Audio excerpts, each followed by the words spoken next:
Hello everyone. This is the last session of the chapter 3 sectors of the economy.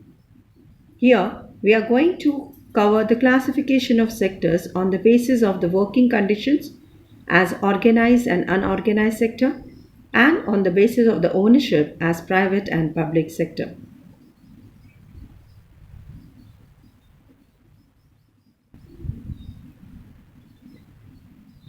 Organized sector, as the name suggests, is structured and systematic. Here you can see on the screen that organized sector covers those enterprises or places of work where the terms of condition are very regular, very secure and people are having the assured work. These all sectors, the places are registered by the government and they have to follow the rules and regulations which are given in the various laws such as Factory Act, Minimum Wage Act, payment of gratuity, etc. Workers in organized sector, they enjoy the security of employment. They are expected to work only a fixed number of hours. And if they work more, they have to be paid overtime by the employer. But in unorganized sector, the things are not the same. And as the name suggests, it's not structured and systematic. So whatever we have discussed about the organized sector, in unorganized sector, it's the opposite.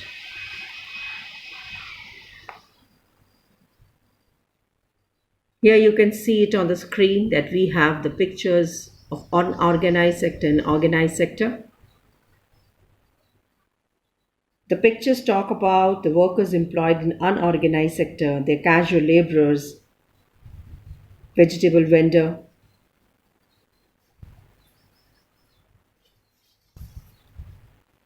And as you can see it in the organized sector, the workers enjoy facilities which are not enjoyed by the workers in unorganized sector.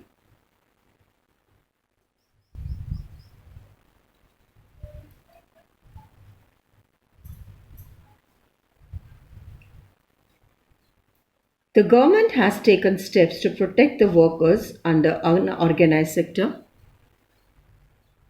There are some steps which have been taken by the government and should be taken by the government. The government can fix minimum wages, should provide specific working hours, can enact new laws on overtime and salary range, can also provide cheap loan and help them to open small scale or cottage industries. Government can also provide cheap and affordable basic services like education, health, food to these workers. Government can also frame new laws which can provide provision for paid leave, sick leave, etc.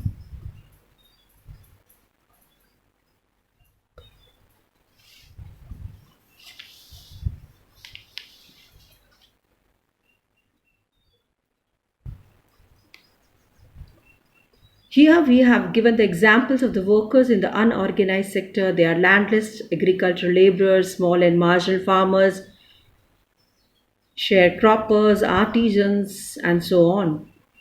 And the urban sector also, there are some construction laborers, street vendors, headload workers, garment makers, rag pickers.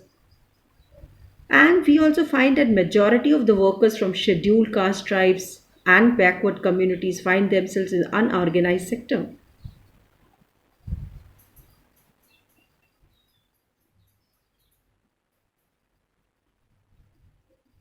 Let me tell you that the people in unorganized sector are not secure, especially at the time of adversities, as you are aware about that in the wake of coronavirus outbreak, during lockdown situation, the people in unorganized sector like street vendors, construction laborers are in great difficulty. The government of India has announced various financial packages to the workers in order to ease out their day-to-day difficulties.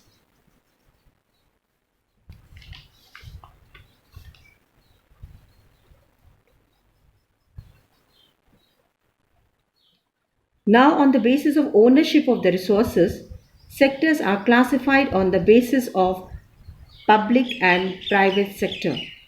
They are basically classified on the basis of ownership.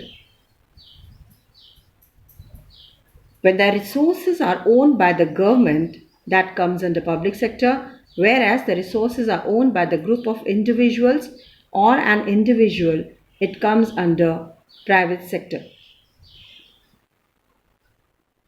In public sector, the motive is social welfare, whereas in private sector, the motive is profit.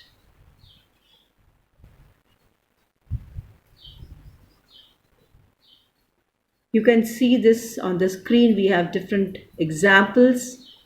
The companies belonging to public sector and private sector. In public sector, you have Indian Oil, Bharat Sanchar Nigam Limited, United India Insurance, and in private sector, we have Samsung, Toshiba, Pearson, and so on.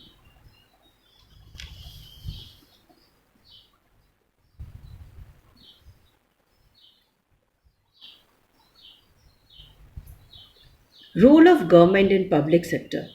Government plays a very important role in the public sector.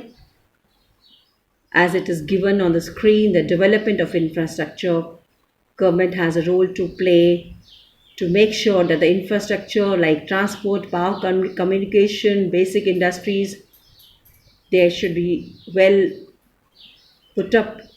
Development of backward areas, basic facilities like running proper schools, providing quality education, health, sanitation, and so on.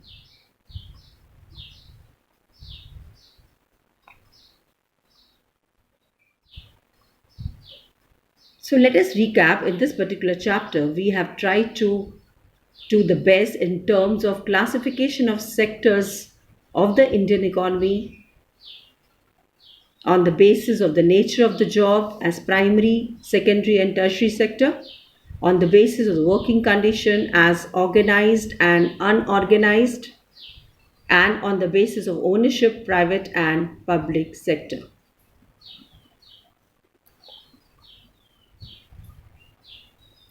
We have assignment for you.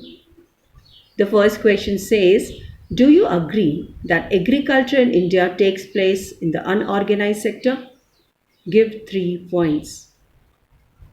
Define the term unorganized sector. Explain any 3 reasons why people like to work in the organized sector. And the third question says, how far is it correct to say that several services which cannot be provided by the private sector can be provided by public sector? Explain. Thank you so much.